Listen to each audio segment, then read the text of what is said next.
the slave trade was abolished, that came from Malabar, that came from Malaysia, that came from Indonesia, that came from East Africa, and they were working on the vineyards and so on of the Cape. And then you got all those people who were the descendants of the Khoisan, whom they called the Hottentots at that time, and all the descendants of people who were either children of love between the races or children of rape between the races. All of those people were grouped under the category colored, separate. And then because Mr. Gandhi was making too much noise and Indians were not wanting to be repatriated, and there were lots of movements there, then they constructed a category Indian. And since then, we've had this separation of colors with different administrations between those color groups or race groups or identity groups or whatever. Now, okay, that's the system. I said before, it involves a response, and it involves the work of the imagination.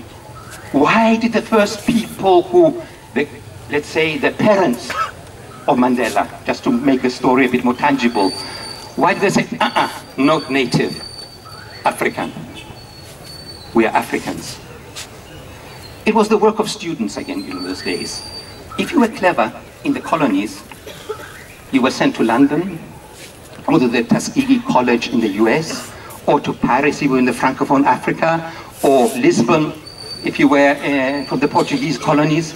And there you met all kinds of other people from the African continent who were under the same conditions as you, speaking different languages, but everybody speaking the same English, or French, or Portuguese. And those started meeting a lot of the African American ideas about Africa, the imagination of wanting to return back to Africa, because slaves were homogenized, no matter where they came from. They were put together as slaves, and they had to develop a new consciousness as African Americans in the long term, but other derogatory terms in between. And they were dreaming of Africa there in those spaces, and then this idea of Pan-Africanism of Africa emerged, and everybody went back to the colonies and back to South Africa, those who went there, and decided we are an African people's movement. And that's how African National Congress as opposed to Native Congress. So that was the no.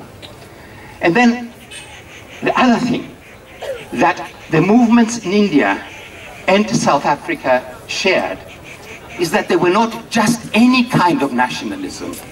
You have varieties of nationalism possible. There were movements that promised a balance between freedom and equality.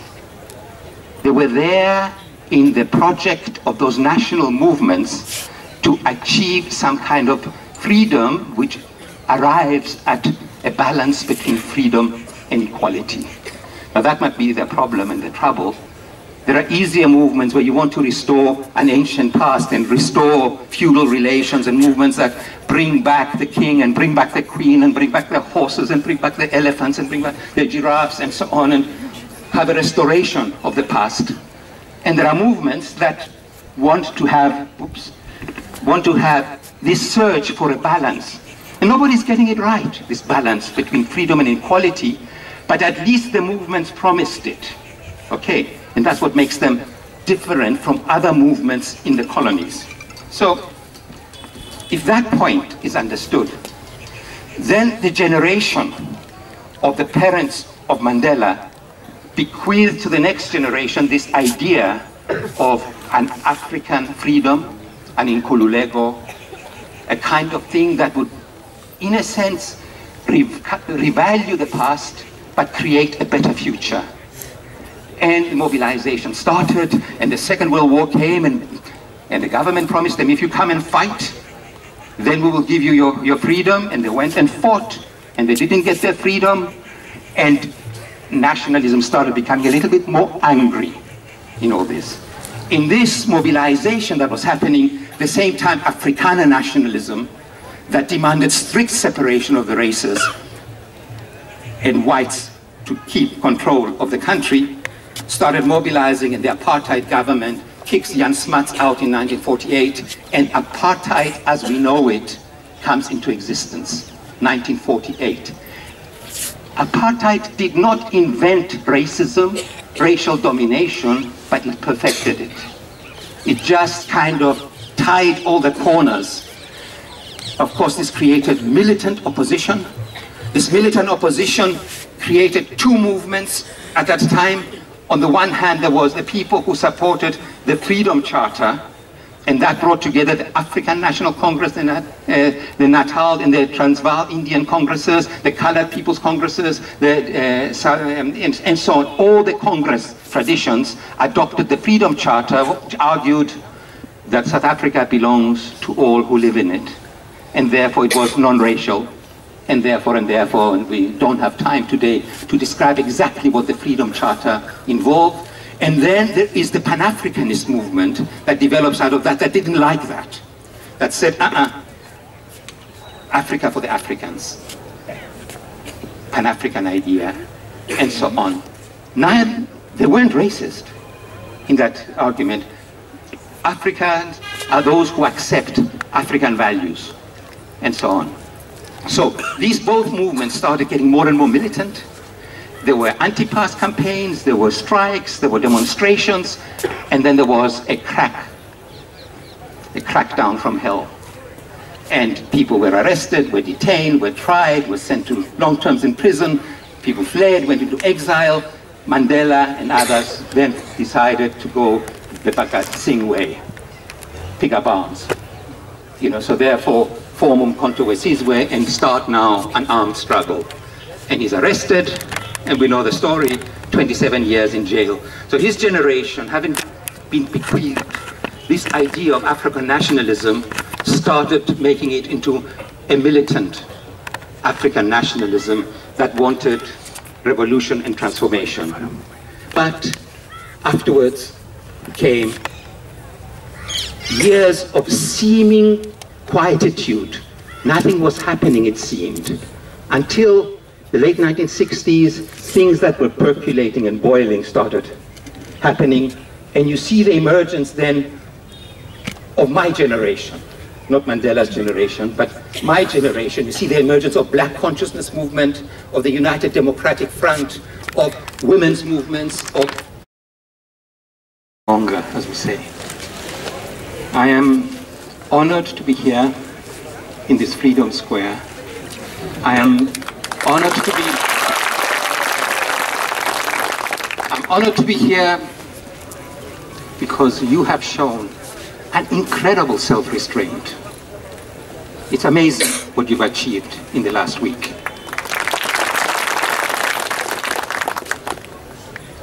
But my role here is as a teacher, and I will start my talk by saying, in the history of colonialism, there emerged a family of anti-colonial movements that sought national independence or sought national liberation. And you were the first to achieve independence. And South Africa was the last in that family to achieve enfranchisement in 1994. The problem is that we are totally intricately connected. You sent that lawyer dressed in dark suit in Durban in the late 19th century, and you had sent him as a Mohandras, and we sent him back to you as a Mahatma. So, and he started using the word Congress there, 1894. There was the formation of the Natal Indian Congress.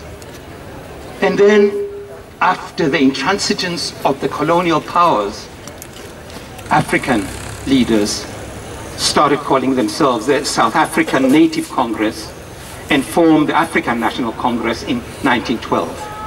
So this idea of Congress somehow goes down the years. But in a sense,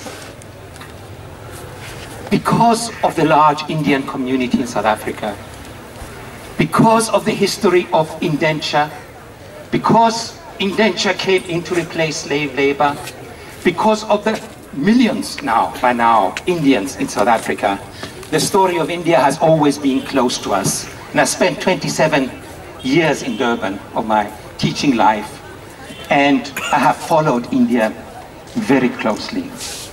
Now, nationalism starts in the colonies from two sources, I'd say. The first one is an idea of a response, okay? It's a response to the colonial powers, and that says, hey, we also come from a long way back, and you can't treat us like this, collectively or individually. It's this response, nada, stop it, okay? All national movements start from that response. Enough, we don't want it. And then, of course, because colonial powers have been so crazy in drawing boundaries and maps and, you know, using rulers and just dividing countries and putting people together and so on. And in Africa, remember, in the 1880s, they all sat together in Berlin and they took out the rulers and they divided Africa up, and then they colonized it up to that line, each one. So, in a sense, it has to become not only a stop it, a response, it also has to be a work of the imagination. How do we bring all these people together who are being brought together through colonial rule in their differences, in their complexities, in their cultures, in their religions, into a movement now that will create the new? So in other words, the anti-colonial movements are a response, but also a kind of a work of the imagination to imagine the as not yet, that future, whatever we call it, Azadi, future, Nkululeko, something like that. And then the hard work starts. But if we want to understand that, hey, stop it, no, away, and this work of the imagination, we have to seriously study the history of how European powers started foraging up and down the coastlines. And you know what foraging is, huh? The beginning is, well, I want your shoes. Oh, nice shoes. Yeah. And you start grabbing, taking, bartering, trading, and this foraging, in a sense, then moves towards settlement. Okay, I'll sit next to you, but I'll still take your shoes. I like your shoes. So, settlement starts, and settlement starts creating these conditions of the other. All of a sudden, you are an other in the place where you were standing yesterday. All of a sudden, you are other. And can you imagine them looking for India the wrong way and calling all those people, those others, Indians? Okay. Generic term, it didn't matter where they came from, what their polities were and so on. Indians. You know, and then they got John Wayne in the movies to shoot them. Sorry, it's an aside. Settlement. And then from settlement starts, from this othering, starts colonization. During the settlement, it was necessary because you needed the slave trade. You needed the trade in ivory, you needed the trade in gold, you had to settle some people there. And of course, countries were overpopulating over there in the north, and some settlers started coming in, but by no means it was colonization. And we shared with you the British East India Company, and you didn't have the joy of having the Dutch East India Company in your, all over the place, but they came here as well. So, but then, all of a sudden, the process of colonization starts. And that process creates the sense of governance, the sense of rules, the sense of regulations, the inclusions and exclusions, the classifications and the codes of what needs to be done in order for these others, you, me, and so on and so forth, to be othered and to be made to learn obedience and admire the civilizational mission that was imposed on us.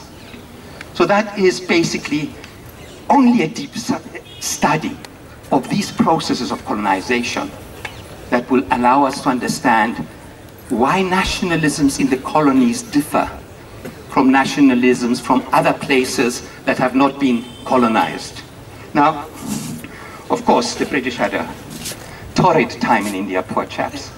But anyway, they managed, from British East India Company, to assume total control of India, and they had to get a sense of this difference, classify people, measure their heads, put them away, and so on, until finally they had a sense of control and colonial rule could be established. And they admitted it was diverse, it was complex, and they enjoyed a lot of the nizams and their wealth and all those things that were happening, and they enjoyed particularly diamonds and gold. The British did. They enjoyed it very much. And to the misfortune of South Africa, or Southern Africa, diamonds and gold were in abundance. Okay, the story of colonization and real control of the Southern African territory starts with the so-called discovery of diamonds, and then afterwards the so-called discovery of gold. And there you see a rush of all kinds of people trying to get benefit out of the situation. You see tensions escalating between the Boers and the Britons. You see the emergence of people like Cecil John Rhodes. I'm sure you heard of a Rhodes Must Fall movement in South Africa. Yeah.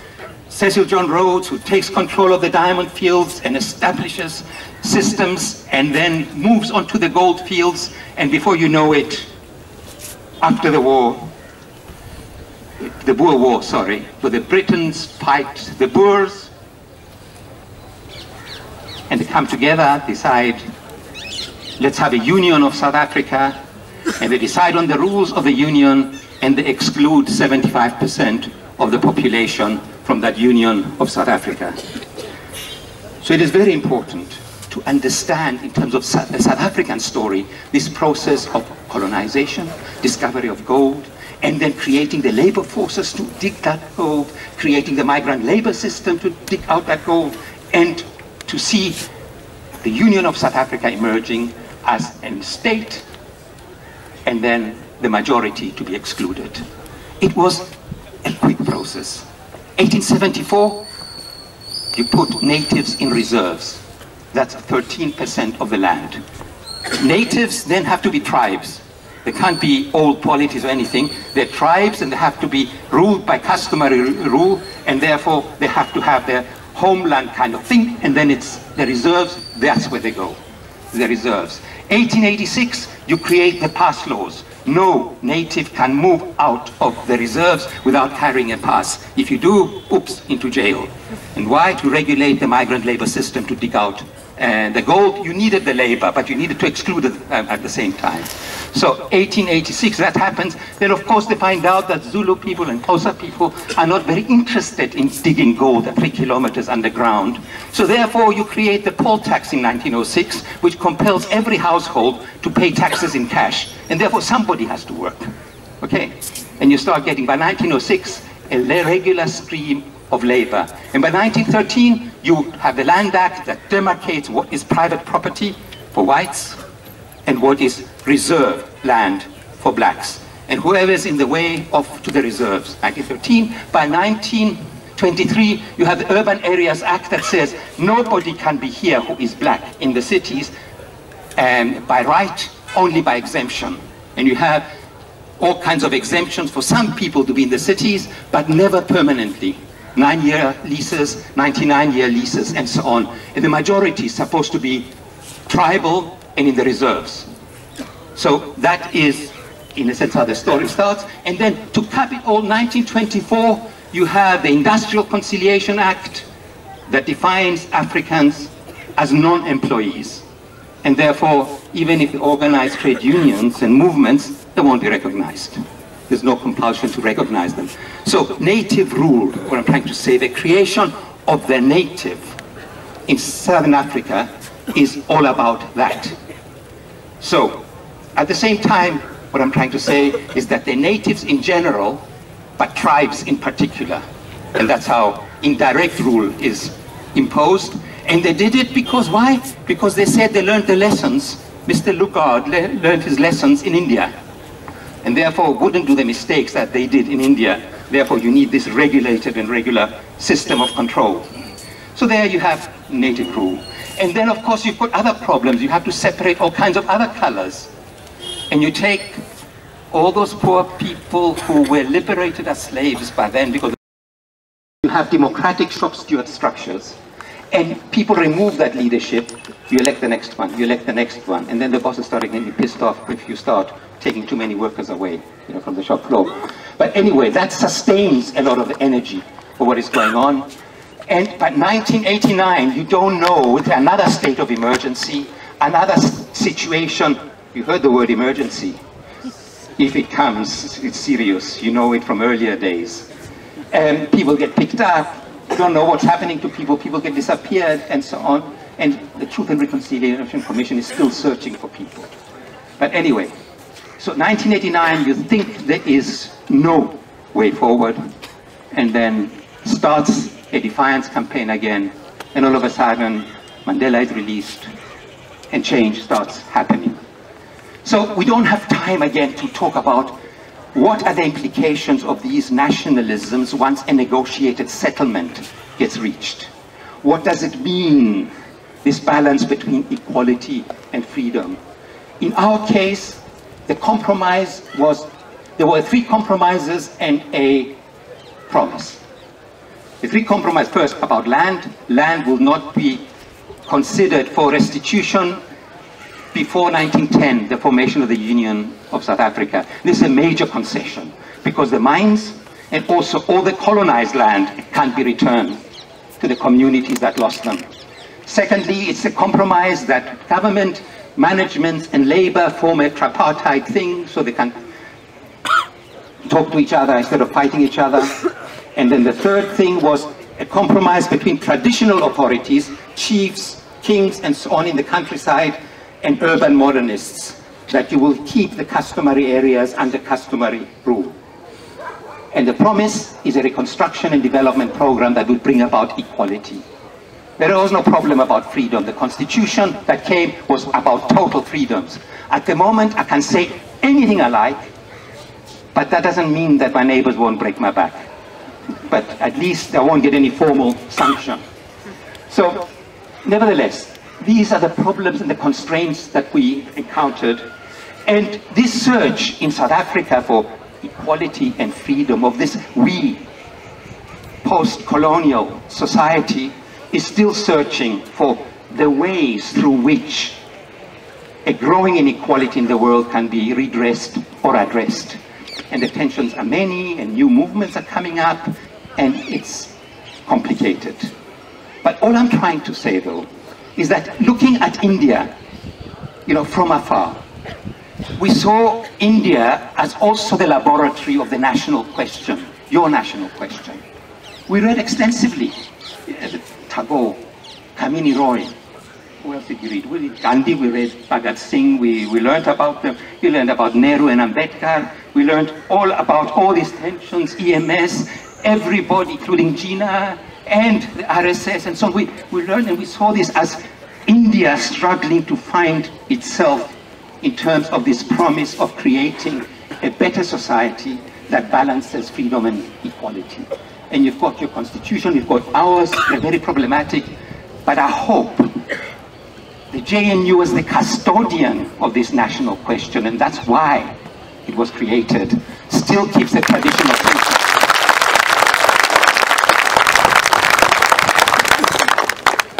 And we expect you to look at ours, look at our problems, what we write, what we achieve, what we fail at. We are horrible. We have got the diabolical ability to dream big, and the diabolical kind of idiocy of destroying every dream the next day. So you can unlearn things from us. But we are in this process of trying to find this promise. And the new generation now, our children, Mandela's grandchildren, are exploding in South Africa. There's fees must fall, roads must fall, trade unions are breaking up, and new trade union formations are being created, new conflicts. But it's all a search of trying to find this sometimes arbitrary geographical space, to give it a meaning, to give it a purpose, to give it dignity, to redress gender imbalances, to redress voice imbalances, to redress value imbalances, in order to achieve a better society that looks after its people. And freedom is not a constitution and the day when it's declared. It's a process, a long process of all of us, and each of us removing the constraints that keep us unfree. Helping each other remove the constraints. We don't want to be the same, all of us to be the same. We want to help each other remove those constraints, provided that equity comes with it. So, I thank you for your generosity. I thank you for your ears. I will stop here. I'll be around for this semester. If we want encounters, I'll be here. Thank you.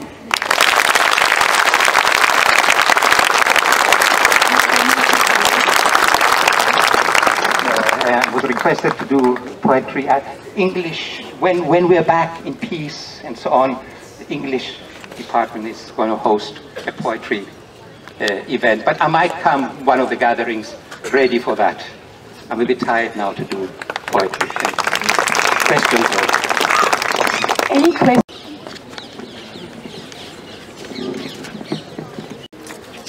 I have a question. My question is, how would you reflect on Desmond Tutu's work on all the struggle of South Africa, and he talks about forgiveness when there's lynching and rapes and murders that have happened, and the whole idea of forgiveness.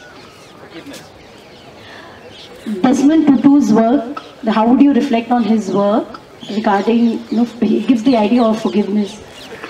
And a lot of lynching and rapes and murders that have taken place in South Africa under the colonial regime, and even now, it goes on. So, I would just want you to reflect on that.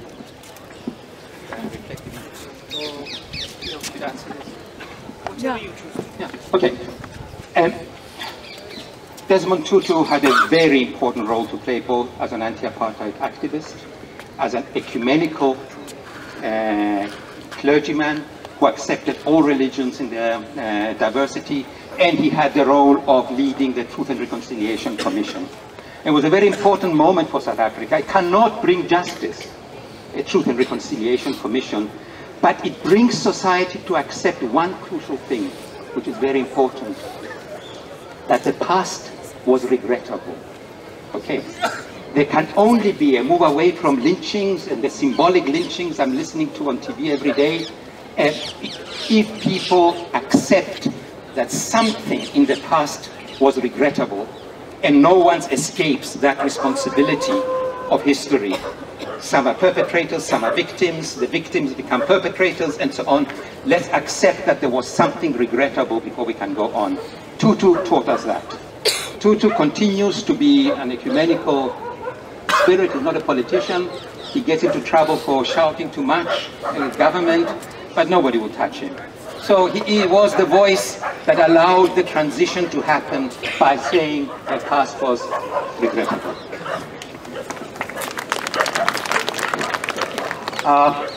I'd like you to compare the movement for sanctions and boycott in South Africa with that is going on against Israel.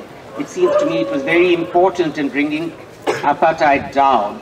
But somehow there seems to be exceptionalism where Israel is concerned. And I think Palestinians are suffering from the latter. The world is not listening to their plight at the moment properly, for reasons that can keep us the whole night to explicate.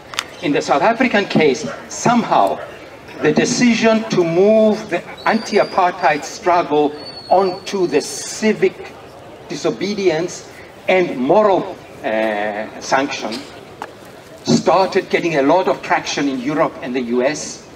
India, of course, although India did not have any relations with South Africa, was a big supporter as well of that. And, so that had traction.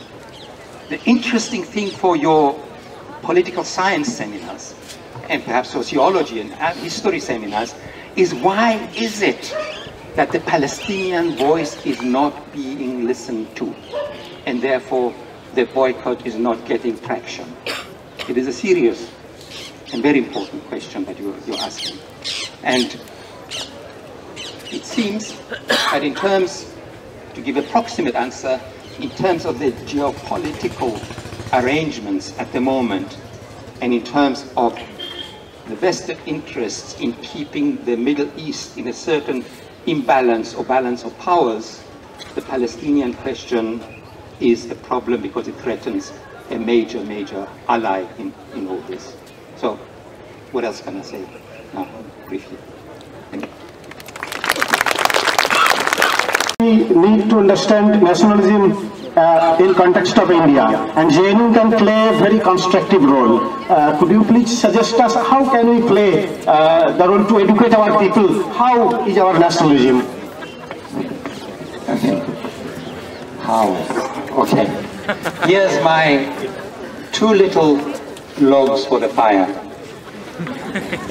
Firstly, as I said, if the promise was about a balance between freedom and equality, students have to reflect very seriously on what stops that from happening at the moment.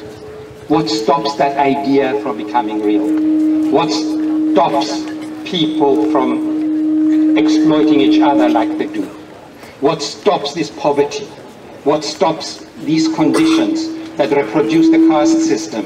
What creates these unfreedoms in the country? That is the role of students here to think.